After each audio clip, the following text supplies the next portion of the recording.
NCERT के 7th chapter equilibrium अर्थात साम्यावस्था के थियोरेटिकल वीडियो लेक्चर डिस्कस कर रहे हैं।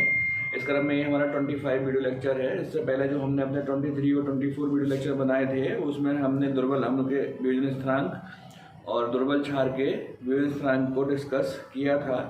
इस वीडियो लेक्चर में हम संयुग्मी अम्ल क्षार के वियोजन स्थिरांक Ka और Kb में क्या रिलेशन होता है उसको यहाँ पर डिस्कस करेंगे। जैसे कि आप सामने ग्रीन बोर्ड पर देख रहे हैं, Ka दुर्बल अम्ल का वियोजन स्थिरांक है और Kb दुर्बल क्षार का वियोजन स्थिरांक है। ये जो अम्ल और क्षार हम यहाँ पे ले रहे हैं ये एक दूसरे के संयुग्मी हैं।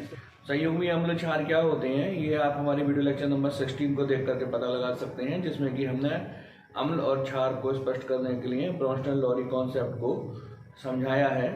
तो इनको अंग्रेजी में कंजुगेटेड एसिड एंड बेस बोलते हैं।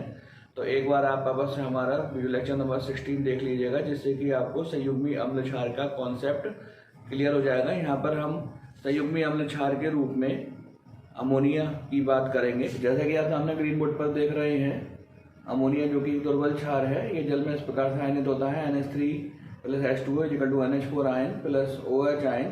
इसकी एक्सपेरिमेंटल वैल्यू 1.77 × 10⁻⁵ है, जो कि निश्चित होती है। आप समीकरण को देख करके ज्ञात कर सकते हैं कि अमोनिया एक क्षार की भांति कार्य कर रहा है, क्योंकि वह जल के प्रोटॉन को एक्सेप्ट करता है। आप जानते हैं कि ब्रोंस्टन-लॉरी कॉन्सेप्ट के अनुसार क्षार वह होते हैं जो कि प्रोटॉन को एक्सेप्ट करते हैं। आइए अब उपरोक्त अभिक्रिया की विपरीत अभिक्रिया की बात करते हैं। तो जैसे कि आप सामने ग्रीन बोर्ड पर लिखा हुआ देख रहे हैं, NH4 आयन यहाँ पर अम्ल की भांति कार्य करेगा, क्योंकि वह जल को प्रोटॉन दे देता है। ब्रोंस्टन-लॉरी कॉन्सेप्ट के अनुसार आप जानते हैं कि अम्ल वह होते हैं जो प्रोटॉन त्यागते हैं। तो यहाँ पर पहले वाली रिएक्शन में NH3 एक दुर्बल क्षार की भांति कार्य करता है और उसका जो संयुग्मी अम्ल है वह नीचे वाली अभिक्रिया में दिखाया गया है। NH4 आयन NH3 का संयुग्मी अम्ल है। आइए इन दोनों अभिक्रियाओं को जोड़ देते हैं। तो जब आप इन दोनों रिएक्शंस को जोड़ देंगे तो आप देखेंगे कि NH4 आयन से NH4 आयन कैंसिल हो जाएगा और NH3 से यहाँ पर NH3 कैंसिल हो जाएगा। H2O और H2O 2H2O = OH आयन और H3O आयन। आप ये पहले ही जान चुके हैं कि जब दो अभिक्रियाएं जोड़ी जाती हैं तो उनके वियोजन स्थिरांक आपस में गुणा कर दिए जाते हैं। तो यहाँ पर जो इस रिजल्टेंट रिएक्शन का जो वियोजन स्थिरांक होगा वो इन दोनों वियोजन स्थिरांकों के गुणनफल के बराबर होगा। तो हम यहाँ पर लिख सकते हैं कि K = Kb गुणा Ka।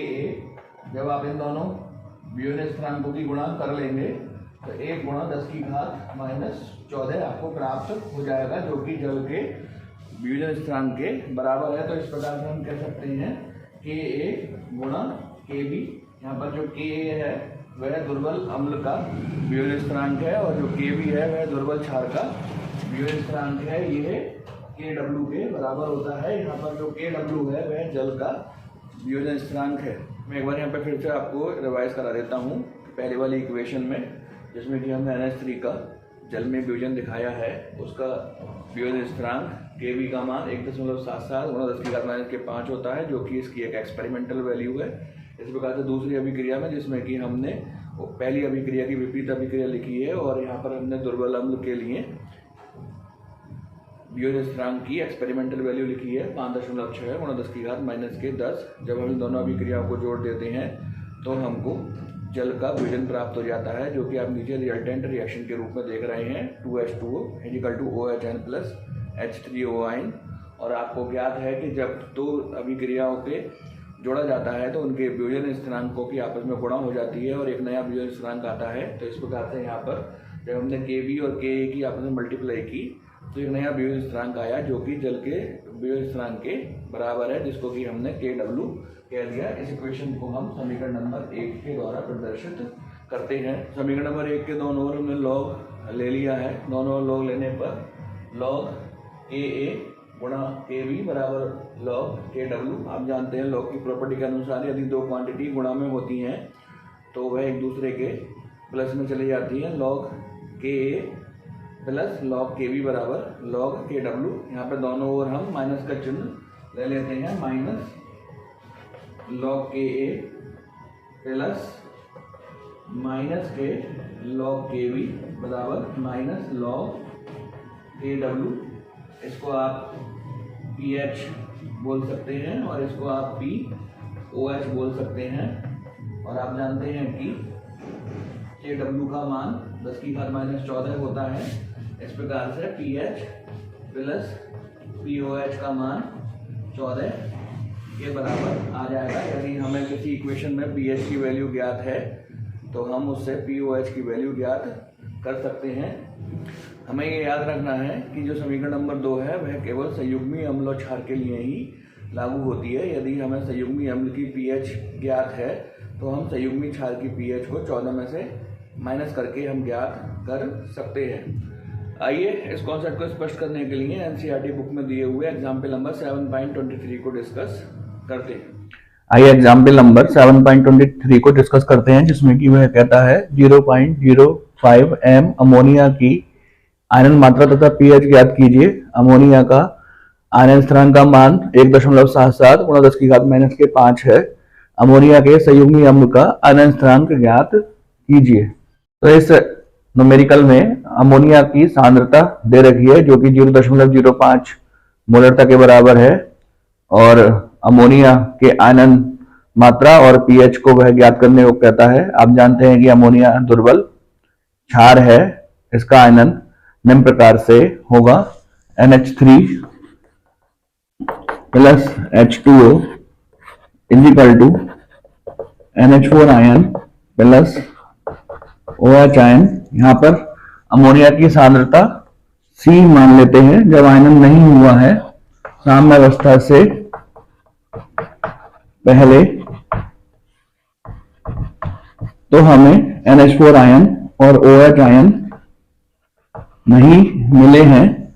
यदि इसका आयनन होगा और आयनन की मात्रा अल्फा होगी तो हम कह सकते हैं कि अमोनिया का आयनन अल्फा होने पर कुल सांद्रता के अल्फा टाइम्स हमें अमोनियम आयन और हाइड्रोक्साइड आयन मिलेंगे। तो यहाँ पर अमोनियम आयन की सांद्रता C अल्फा और इतनी ही आयतन, चूंकि OH के है, OH आयन के है, तो इतने ही आयतन में हमको OH आयन भी मिलेंगे जो कि C अल्फा होगा और C अल्फा के बराबर अमोनिया कम हो जाएगी, C माइनस C अल्फा। ऐसा साम्य अवस्था पर हमको प्राप्त होगा। यहाँ पर हम द्रवणपाती क्रिया का नियम अप्लाई कर देते हैं। Kb बराबर अमोनियम आयन की सांद्रता OH आयन की सांद्रता अपॉन अमोनिया की सांद्रता। यहाँ पर चूंकि H2O द्रव अवस्था में है इसलिए हमने यहाँ पर H2O के सक्रिय द्रव्यमान को काउंट नहीं किया है। मान लगा दीजिए C alpha into C alpha, यहाँ से C कॉमन ले लीजिए, C 1 माइनस अल्फा, एक C से एक C कैंसिल हो जाएगा तो हमको C alpha square upon 1 minus alpha प्राप्त हो जाएगा। चूंकि आयनन बहुत कम है तो हम कह सकते हैं कि 1 माइनस अल्फा लगभग 1 के बराबर है। तो इस वाली इक्वेशन में 1 माइनस अल्फा के स्थान पर हम 1 रख देंगे तो Kb बराबर C अल्फा स्क्वायर अपॉन 1। यहां से हम अल्फा की वैल्यू ज्ञात कर लेंगे। अल्फा बराबर under root Kb upon C। Kb की वैल्यू इसने हमको दे रखी है 1.77 गुणा 10 की घात -5 और C का मान भी हमने इसने हमको दे रखा है 0.05।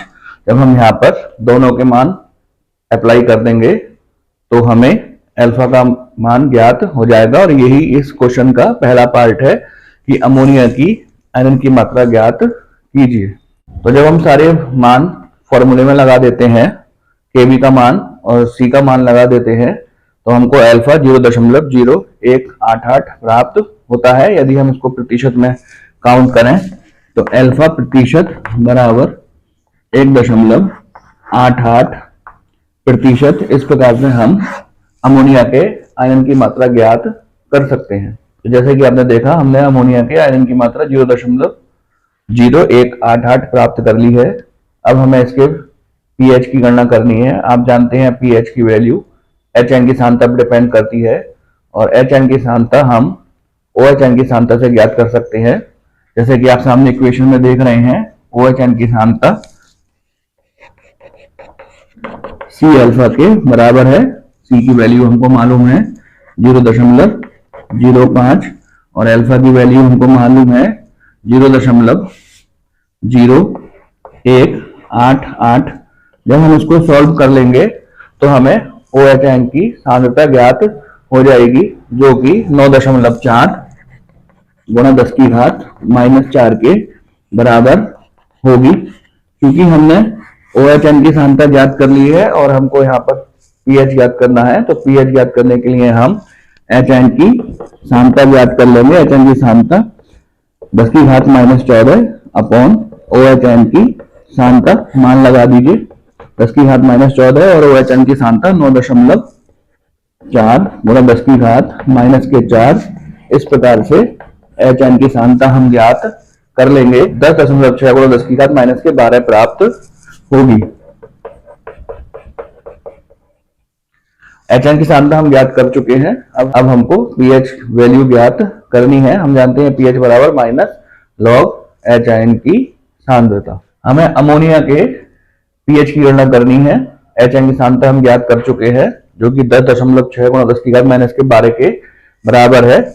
pH बराबर -log HN की सांद्रता मान लगा दीजिए -log HN की सांद्रता 10.6 गुणा 10 की घात -12। log का फॉर्मूला अप्लाई कर दीजिए, log 10.6 -12 log 10। यहाँ पर log 10.6 का मान लगा करके हम pH की वैल्यू ज्ञात कर सकते हैं। तो जब हमने log 10.6 का मान लगाया, जो कि 1.0253 आता है, और उसमें से 12 को जब हमने माइनस किया तो हमें अमोनिया के pH की वैल्यू +10.97 प्राप्त हो गई। ये कैलकुलेशन आप कर सकते हैं। यदि कोई कठिनाई या परेशानी आती है तो आप उसको कमेंट बॉक्स में या फिर व्हाट्सएप ग्रुप पर पूछ सकते हैं।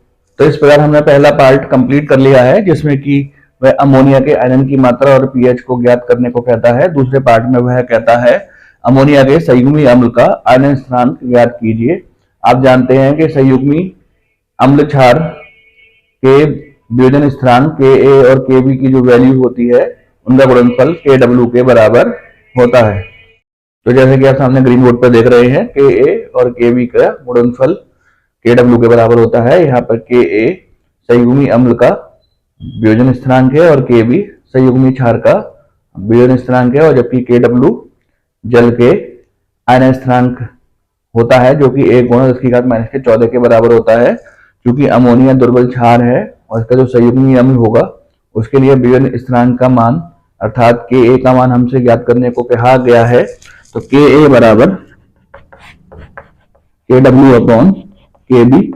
Kw की वैल्यू 1 गुणा 10 की घात -14 और Kb का मान इसने हमको ऊपर सवाल में दे रखा है 1.77 गुणा 10 की घात -5। जब हम इसको सॉल्व कर लेंगे तो अमोनिया के संयुग्मी अम्ल के वियोजन स्थिरांक का मान हमको ज्ञात हो जाएगा, जो कि 5.64 गुणा 10 की घात -10 के बराबर होगा। इस प्रकार ये न्यूमेरिकल यहाँ पे कंप्लीट होता है।